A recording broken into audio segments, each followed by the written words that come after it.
2021년 9월 20일 성 김대건 안드레아 사제와 성 정하상 파오로와 동료 순교자들 대축일. 우리나라는 18세기 말 이벽을 중심으로 한 몇몇 실학자들의 학문적 연구로 천주교 신앙을 받아들였다. 이들 가운데 이승훈이 1784년 북경에서 베드로로 세례를 받고 돌아와 신앙 공동체를 이룸으로써 마침내 한국 천주교회가 탄생한 것이다. 선교사의 선교로 시작된 다른 나라들의 교회에 비하면 매우 특이한 일이다. 그러나 당시 한국 사회는 전통을 중시하던 유교 사상에 뿌리를 두고 있어 그리스도교와 크게 충돌하였다.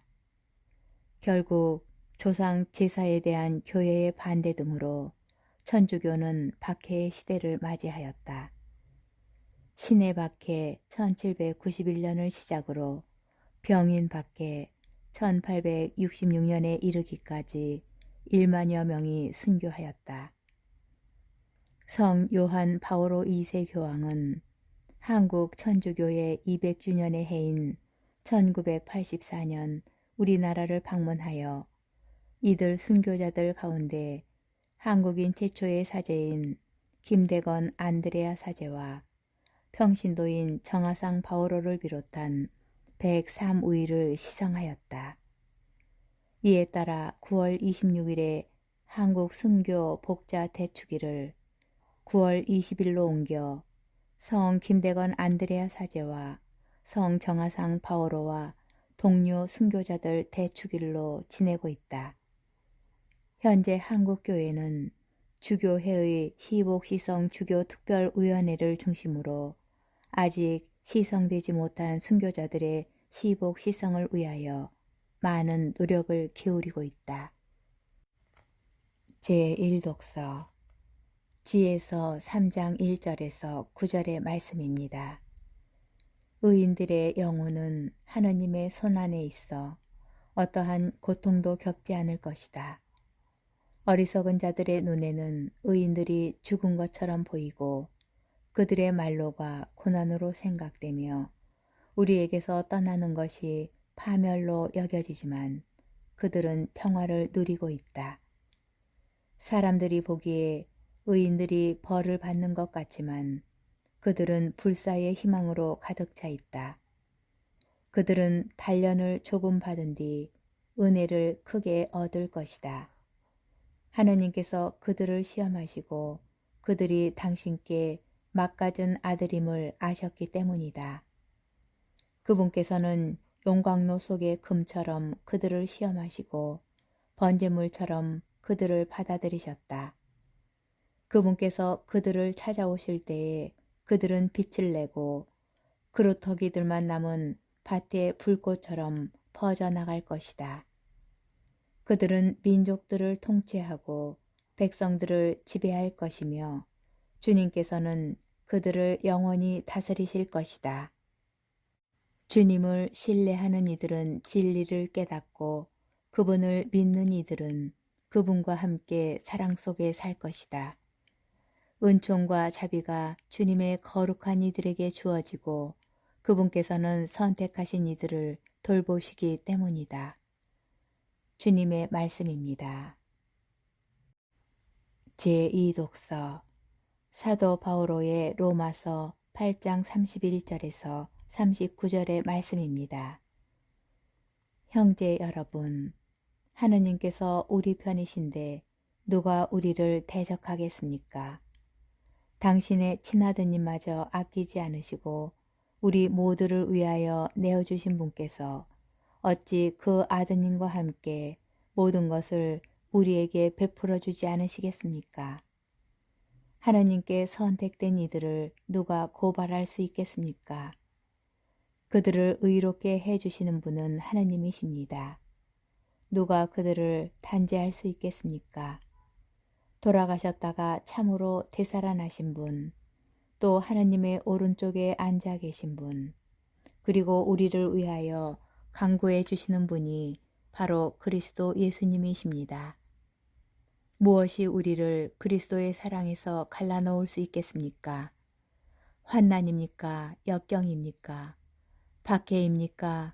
굶주림입니까? 헐벗음입니까? 위험입니까? 칼입니까? 이는 성경에 기록된 그대로입니다. 저희는 온종일 당신 때문에 살해되며 도살될 양처럼 여겨집니다. 그러나 우리는 우리를 사랑해 주신 분의 도움에 힘입어 이 모든 것을 이겨내고도 남습니다. 나는 확신합니다. 죽음도 삶도 천사도 권세도 현재의 것도 미래의 것도 권능도 저 높은 것도 저 깊은 것도 그 밖에 어떠한 피조물도 우리 주 그리스도 예수님에게서 드러난 하느님의 사랑에서 우리를 떼어놓을 수 없습니다. 주님의 말씀입니다. 복음 루카복음 9장 23절에서 26절의 말씀입니다. 그때 예수님께서 모든 사람에게 말씀하셨다. 누구든지 내 뒤를 따라오려면 자신을 버리고 날마다 제 십자가를 지고 나를 따라야 한다. 정녕 자기 목숨을 구하려는 사람은 목숨을 잃을 것이고 나 때문에 자기 목숨을 잃는 사람은 목숨을 구할 것이다. 사람이 온 세상을 얻고도 자기 자신을 잃거나 해치게 되면 무슨 소용이 있느냐. 누구든지 나와 내 말을 부끄럽게 여기면 사람의 아들도 자기의 영광과 아버지와 거룩한 천사들의 영광에 쌓여올 때에 그를 부끄럽게 여길 것이다. 주님의 말씀입니다. 오늘의 묵상 2세기 테르툴리아누스 교보는 순교자의 피는 교회의 씨앗이라고 하였습니다. 순교자들의 피는 헛되지 않았고 그들의 신앙 고백은 교회가 성장하는 밑거름이 되었습니다.